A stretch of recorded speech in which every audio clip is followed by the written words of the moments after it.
हजाराच्या आतच खपून टाकलेले आहेत। त्यामुळे तुमचा कावा हा बरोबर शेतकऱ्यांच्या पोरांना समजतोय आणि म्हणून आज आम्ही यांना पाठिंबा द्यायला रोहित दादांना आलो। किसान सभेने एक भूमिका घेतलेली आहे। आमचे राजकीय पक्ष, राजकीय विचार, आमचे राजकीय डावपेच शेतकरी आंदोलनाच्या आड येता कामा नये असं वागण्याची भूमिका 2014 पासून आम्ही सातत्याने घेतली। उद्या भाजपचे लोक उपोषणाला बसले दादा आणि त्यांची मागणी जर बरोबर असेल तर हे लाल बावट्यावाले त्यांना पण पाठिंबा द्यायला बिलकुल मागे हटणार नाही। ही शेतकऱ्यांबद्दलची आमची कमिटमेंट आहे। आणि म्हणून आपण बघा, बच्चू कडू उपोषणाला बसले, राजकीय मतभेद आहेत, ते वेगळ्या विचाराचे आहेत, परंतु आम्ही सगळी शेतकरी नेत्यांनी बैठक केली। आम्ही आपसात फोन केले, राजू शेट्टी साहेब आहेत, रविकांत तुपकर आहे, आम्ही एकत्र बोललो, वामनराव चटप आहे आणि आम्ही म्हटलो आपलं राजकारण आपण आपल्या आपल्या वेळी करू। पण शेतकरी माय माऊली शेतात राबते, तो आज आत्महत्येच्या दारात आहे। आपण बाजूला ठेवू। सगळ्या शेतकरी संघटना प्रमुख आम्ही एकत्र आलो आणि विदर्भाच्या आंदोलनामध्ये सामील झालो। आज ज्यावेळी रोहित दादा पवार ते एका पक्षाचे आमदार आहेत, एका पक्षाचे नेते आहेत, वैचारिक पातळीवर महाविकास आघाडी म्हणून आमच्यामध्ये काही मतभेदाचा मुद्दा नाही, त्यामुळे वैचारिकरित्याही ते आमच्या जवळचे आहेत, पण केवळ तेवढा मुद्दा नाहीये। ते शेतकऱ्यांसाठी लढतायत। आम्ही काल राजू शेट्टी साहेबांशी बोललो, मी स्वतः रविकांत तुपकरांशी पण बोललो। आपल्या फोन झाल्यानंतर त्यांना विनंती केली की आपल्या आपल्या आंदोलन चालू राहतील। किसान सभा आमच्या पातळीवर आम्ही लढतोय, आम्ही महाराष्ट्रभर या आदेशाची होळी केली। काल कृषी मंत्र्यांना आमचं सगळं शिष्टमंडळ जाऊन भेटलं। वो लढाई जारी रहेगी, उसमें कोई दो राय नहीं है, परंतु आज ते लढतायत तर आपण त्यांच्या पाठिंब्याला गेलं पाहिजे। आणि मला खात्री आहे की राजू शेट्टी साहेब, रविकांत तुपकर साहेब आहेत, वामनराव चटप आहे, हे सगळे शेतकरी नेते शेतकऱ्यांसाठी जो जो प्रामाणिकपणानं लढेल, राजकारण नंतर आम्ही जाणार, पाठिंबा देणार आणि मागे उभे राहणार आणि शेतकऱ्यांच्या बाजूने त्या बाबतीतली भूमिका आम्ही घेणार आहोत। रोहित दादा, आपण मागण्या ज्या केल्या त्या अत्यंत रास्त मागण्या आहेत। अटी शर्ती काढून टाका आणि 7-12 कोरा करा, इतकं साधं आपलं त्याच्यामध्ये म्हणणं आहे। तुमची एक भूमिका मला आवडली, ही चर्चेच्या गोंधळात पडायचं नाही। हे चर्चेला गेलं की खूप कमी लोक आहेत तो ज्यांना त्यांचा डाव आणि कावा कळतो। मला आज अजित पवार साहेबांची आठवण मुद्दाम होऊन होते आहे। मला आज फेसबुकने आठवण करून दिली, दुधाच्या आंदोलनात मी उपोषणाला बसलो होतो आणि त्याच्यानंतर ते सुटल्यावर आजच्याच दिवशी 2 वर्षापूर्वी दादांच्या बरोबरच्या बैठकीचा फोटो हा आज फेसबुकने मला आठवण करून दिला।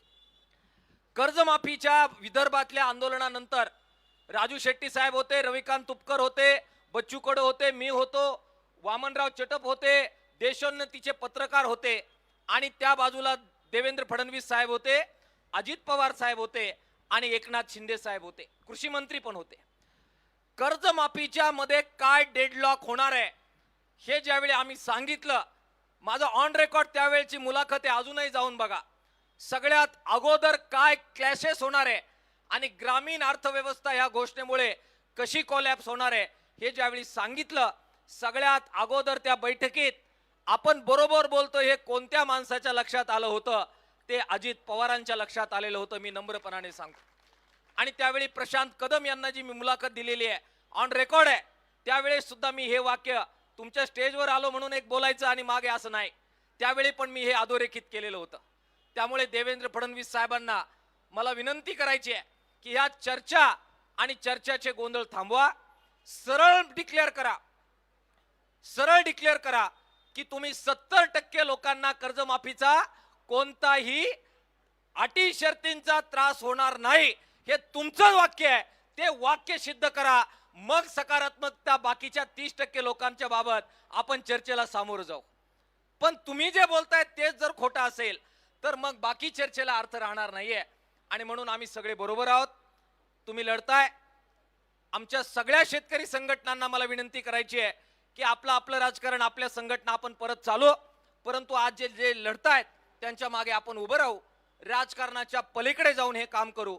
महाविकास आघाडीतील माझ्या सगळ्या सहकाऱ्यांना सुद्धा मला विनंती करायची आहे, राजकारण होत राहील, परंतु काँग्रेसचे आमचे सपकाळ साहेब आहेत, तुमच्या मंचावरून मला सांगायचं आहे, आमचे उद्धव ठाकरे साहेब आहेत, आमचे नेते आहेत महाविकास आघाडीचे, तुमच्या मंचावरून मला सांगायचं आहे की शेतकऱ्यांचा हा अभूतपूर्व लढा आहे. याच्यामध्ये रोहित दादांच्या स्टेजवर अजित नवलेने जायचं का आणि अजित नवलेच्या स्टेजवर परत अजून कोणीतरी दुसऱ्या कोणी जायचं का, हा मानपणाच्या लढाईचा हा काळ राहिलेला नाही. आणि म्हणून या पांडुरंगाच्या भूमीमध्ये वारकरी आणि शेतकरी हे खरं तर एकच आत्मे आहेत. त्या वारकऱ्यांच्या भूमीमध्ये सर्व मतभेद विसरून सर्व पक्षाच्या राजकीय नेत्यांनी सर्व संघटनांनी यावं. आपल्या गावातल्या गावखेड्यातले शेतकरी पोरांना मला सांगायचंय, अरे जातीचा प्रश्न निघाला तर किती मोठमोठ्यानं जीवाच्या आकांतानं लढता, मग मातीच्या प्रश्नासाठी मागे राहून भावांनो आपल्याला चालणार आहे का? गावागावामध्ये जिथे असाल तिथे एकत्र या. त्या ठिकाणी झेंडे पक्ष पार्ट्या बाजूला ठेवा. नेत्यांची नावं घेण्याची गरज नाही, ते सुद्धा बाजूला ठेवा. अमक्या नेत्याच्या मागे तमक्या नेत्याच्या मागे नाही. आम्ही शेतकरी पोरांच्या मागे उभं राहायला तयार आहे. पण गावागावामध्ये जातीसाठी लढलात राजे हो, एकदा मातीसाठी, परत एकदा शेतकरी बापासाठी गावागावात उभे राहा. हे शेतकरी पोरांना आव्हान, राजकीय नेत्यांना आव्हान, सगळ्या शेतकरी चळवळीतल्या कार्यकर्त्यांना आव्हान. आपण सगळे एकत्र होऊन लढूया आणि शेतकरी मायबापाचं स्वप्न जे आहे कर्जमुक्तीचं, हमी भावाचं, त्याच्यासाठी पुढे घेऊन जाऊया. मी एक फलक पाहिला, तुम्ही पीक विम्याबद्दल पण बोलतात, तुमचा आभार. महत्वाचा मुद्दा आहे तो आपण बरोबर घेऊ. आणि देवस्थान जमिनीच्या कायद्याच्या बद्दल जो परवा आपण लढून मिळवला, काही लोकांच्या आग्रहाखातर तो ड्राफ्टच त्यांनी स्थगित केला आणि नवा ड्राफ्ट करायचं म्हटलेले आहेत. या सगळ्या शेतकरी प्रश्नांसाठी भावांनो एकजुटीनं लढूया. राजकारणाच्या वेळी राजकारण, पण लढाईच्या वेळी शेतकरी बापाबरोबर इमान राखून लढूया. देवेंद्र फडणवीस साहेबांना शेवटची विनंती आहे की अंत आमचा पाहू नका, परंतु या अंतिम टप्प्यामध्ये